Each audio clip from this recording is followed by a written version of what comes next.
پشاور میں خیبر پختونخوا کا نام روشن کرنے والے فنکاروں، گلوکاروں، صحافیوں، شعراء اور دیگر افراد میں خیبر پختونخوا ایوارڈ کے حوالے سے پروقار تقریب کا انعقاد کیا گیا، جس میں شوبز کے مختلف ستاروں نے بھی شرکت کی۔ اس موقع پر 70 افراد کو فخر پختونخوا ایوارڈ دیے گئے۔ ہم نے 70 لوگ کو یہ اس ایوارڈ کے لیے نامینیٹ کیا ہے۔ اس میں سنگنگ ہے، اس میں پولیٹیشین ہے، اس میں جرنلسٹ ہے، اس میں سوشل ایکٹیوسٹ ہے، اس میں سپورٹ ہے، اس میں پوئٹری ہے اور بہت سارے لوگ اس میں 70 لوگوں کو ہم نے کے پی سے نامینیٹ کیا ہے۔ جہاں پہ آج کل جو ماحول بنا ہوا ہے، جو کووڈ کی وجہ سے لوگ متاثر ہوئے پڑے ہوئے ہیں، وہاں پہ کے پی کے میں ایک ایسا ایونٹ آرگنائز کرنا کہ آلریڈی پاکستان میں اس کو ایک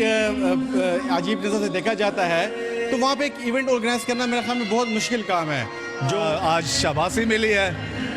کام کے حوالے سے، تو تعریف پہ اور شاباشی پہ تو اللہ تعالیٰ بھی خوش ہوتا ہے، تو میں بھی خوش ہوں اور اچھی بات ہے۔ وہ پشتو میں کہتے ہیں کہ غم اور خوشی جو ہے وہ اپنے گھر میں جو ہے وہ اچھے